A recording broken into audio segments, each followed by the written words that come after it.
friends in Yeah, our we are honest. Mostly they are living in the rural area.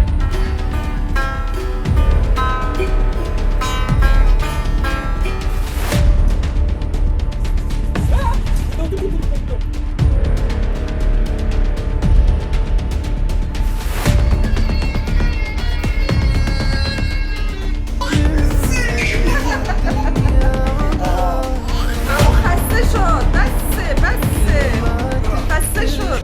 Okay, Assalamualaikum. Saya Ahmad Isa. Welcome back to my channel.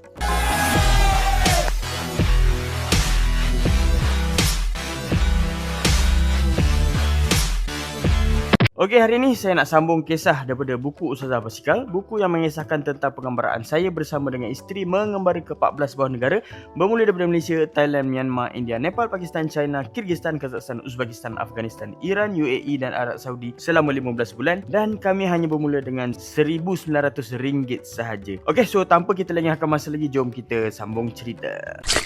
Okey, untuk episod minggu lepas, saya cerita macam mana kali pertama kami masuk ke Iran dan dijumpakan dengan satu event ulang tahun kematian Fatimah Az-Zahra. Pada hari yang seterusnya, adik kepada Mas'ud tunjukkan cara macam mana dia bermain dengan alat muzik tradisional Iran.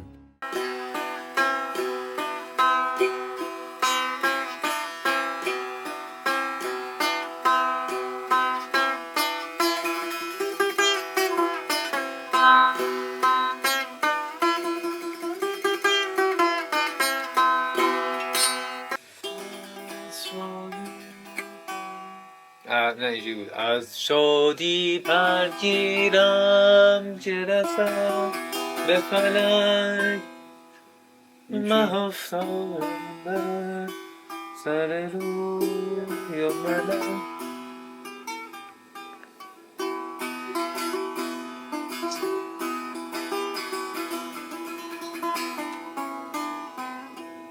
در بستن خیمان ما تنها گروه بر پا جیمش عشق ما کجا ای ساربان کجا میبری لیلای من چرا میبری ای ساربان کجا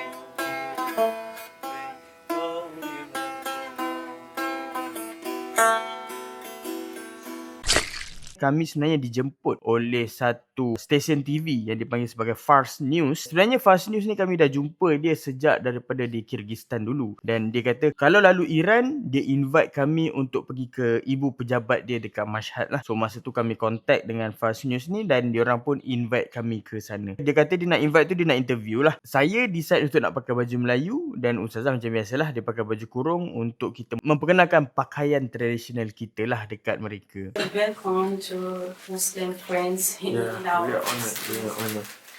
It's 10 years I'm a journalist in Afghanistan inside Iran. Actually, around 2.5 million Afghan refugees are living inside Iran. In Mashhad, we have around 500 Afghan refugees located in the different parts of Mashhad. Most of them are poor and unfortunately no charity cover for them. Mostly they are living in the rural area. If you go to Gulshan, you can see actual Afghanistan. People are working, living there, some by even Afghan clothes. قطعا مطمئنیم اگر این همکاری ها شکل بگیره خیلی به پیشرفت کشورهای اسلامی کمک موثری انجام میده. Islamic Republic of Iran is closed.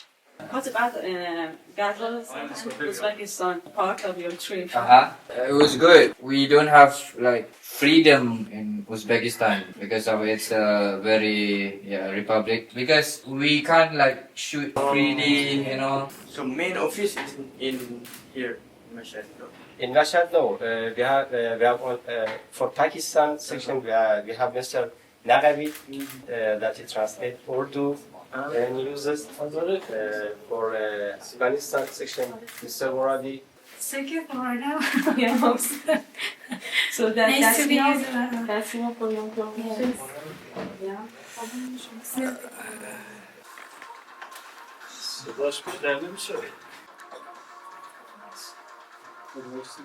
Would you like tea? Yeah. We already gave to people.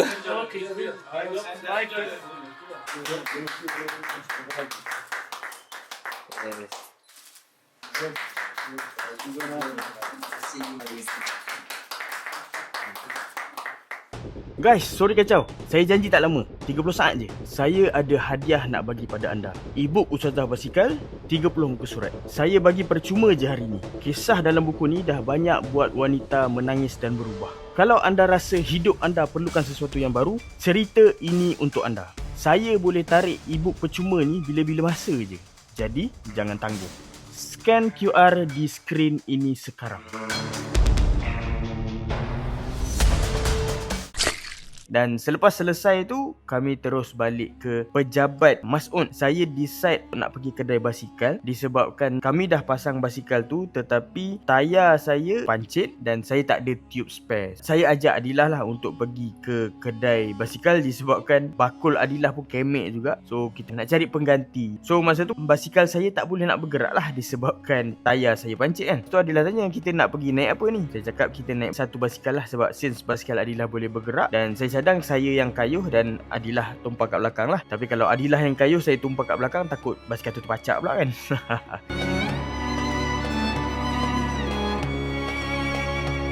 Dan sebelum kami pergi ke kedai basikal, kami berjumpa dengan seorang lelaki yang sedang main muzik di tepi jalan.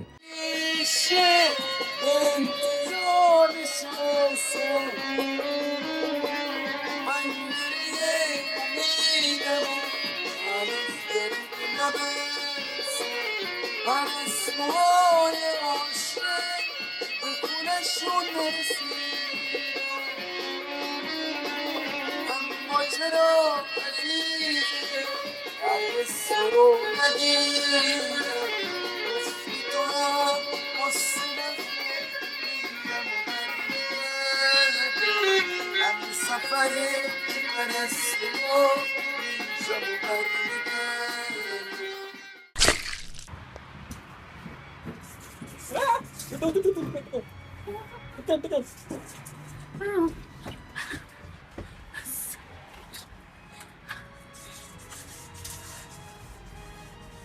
Macam good.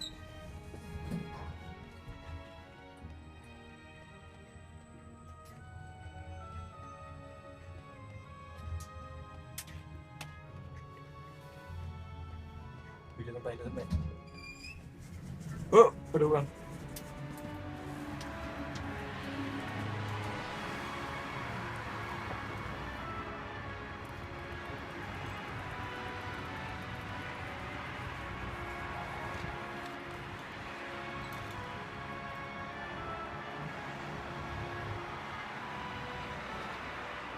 Sampai je masa tu jam pukul 2.30 dan masa tu kedai tutup. Dia kalau naik kereta untuk pergi kedai dan kedai tutup, dia tak rasalah kecewa sangat. Tapi dengan basikal ni, dengan bersungguh-sungguhnya kayuh siap bawa orang dekat belakang sampai kedai-kedai tutup. Dan masa saya tanya Adilah, hari ni hari apa sebenarnya? Dan Adilah kata hari ni hari Sabtu. Oh, masa tu kita orang buat kesimpulan mungkin kedai basikal tutup kot hari Sabtu dekat Iran ni. Saya pun carilah dekat tepi-tepi kedai tu, kod lah ada nombor telefon yang kita orang boleh nak kontak kan. Dan masa tengah duk mencari-cari tu, tiba-tiba dengar bunyi orang horn. Pin. Dan kita orang cari lah siapa yang tekan bunyi horn kereta ni kan. Dan ada satu kenderaan yang berdekatan dengan kami masa tu, dia horn dan dia tengok ke arah kami. Saya cakap dengan Adilah, dia horn kat kita ke? Dan perempuan dalam kereta tu dia melambai-lambai, suruh datang lah. Dan masa tu saya cakap, yang pergilah settle sebab yang pagi tu perempuan kan. Dan Adilah pun pergi. So dalam kereta tu bukan hanya perempuan tu je ada. Ada juga seorang lelaki dan ada seorang baby, kanak-kanak perempuan lah kat dalam kereta tu. Saya pantau lah daripada jauh. Kalau berlaku apa-apa, saya boleh terus bertindak lah. So diorang bersembang-sembang tu, saya tak tahulah macam mana cara diorang bersembang tu. Tiba-tiba srash,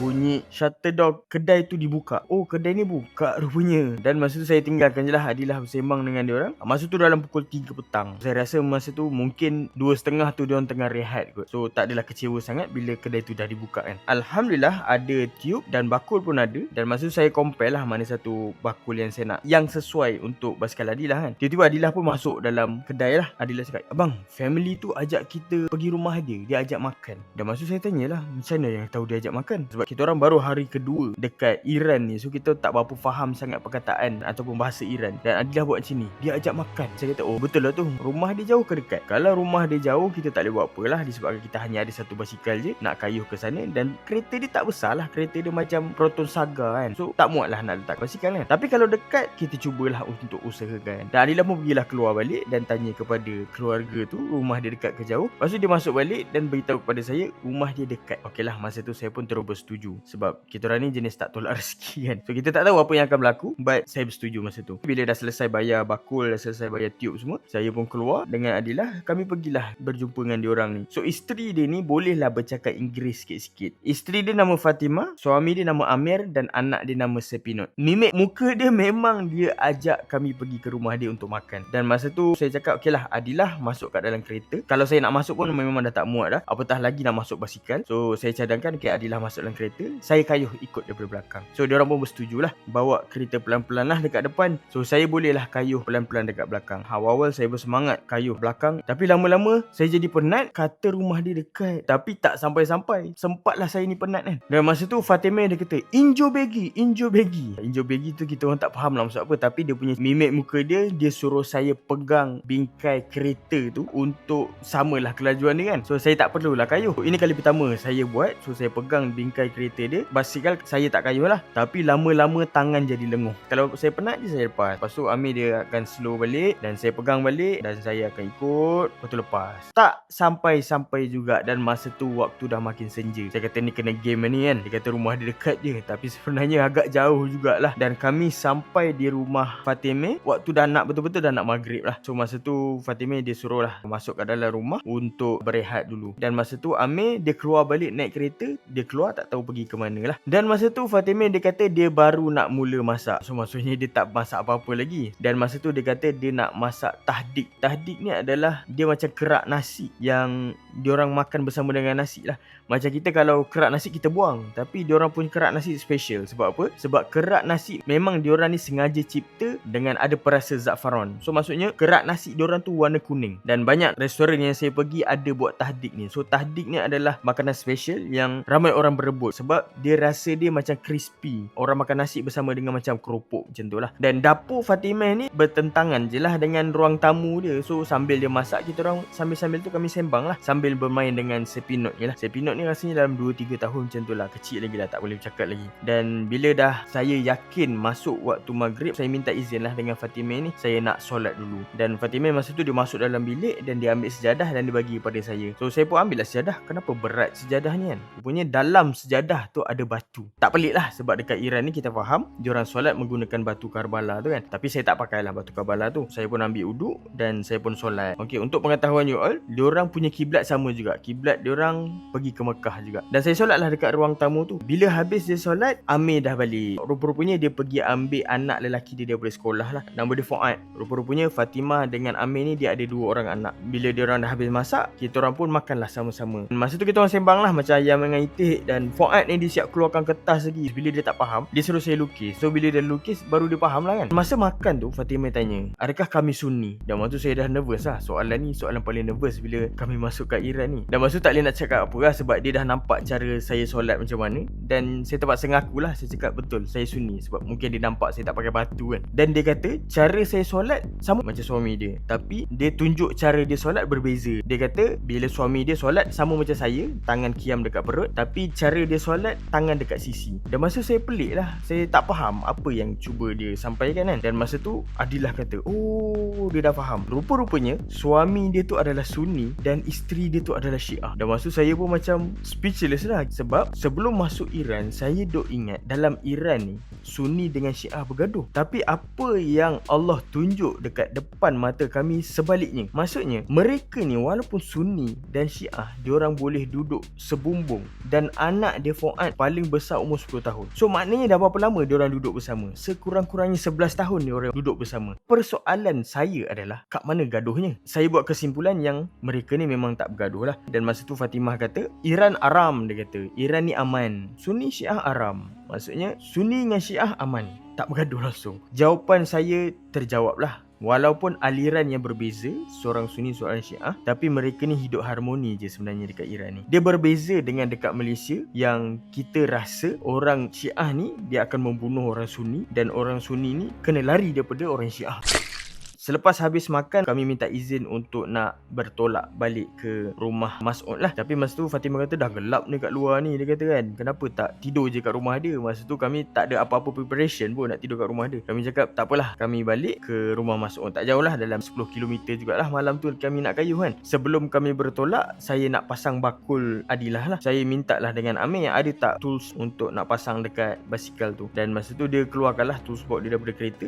Dan saya pun bersembang ayam itik lah dengan si Amir ni kan. Masa tu saya tanyalah satu soalan. Saya tanya dia pasal Sunni dengan Syiah ni lah kan. Saya pinot dengan Fuad ni, diorang ni Sunni ke Syiah? Sebab bapak dia kan Sunni, isteri dia kan Syiah. Lepas tu Amir ni cakap Fuad Sunni, saya pinot Syiah.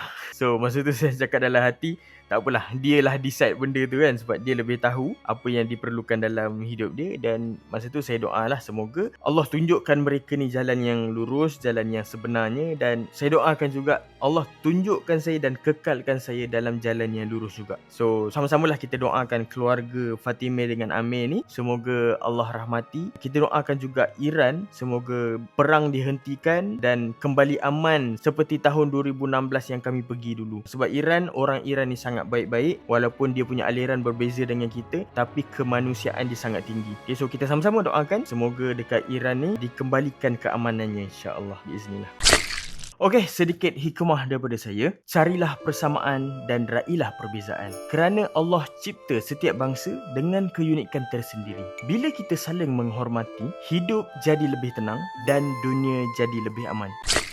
Sehingga kita berjumpa lagi di episod yang akan datang. Bagi siapa yang belum subscribe, please klik butang subscribe dan kita jumpa lagi di episod yang akan datang. Saya Ahmad. Assalamualaikum warahmatullahi wabarakatuh.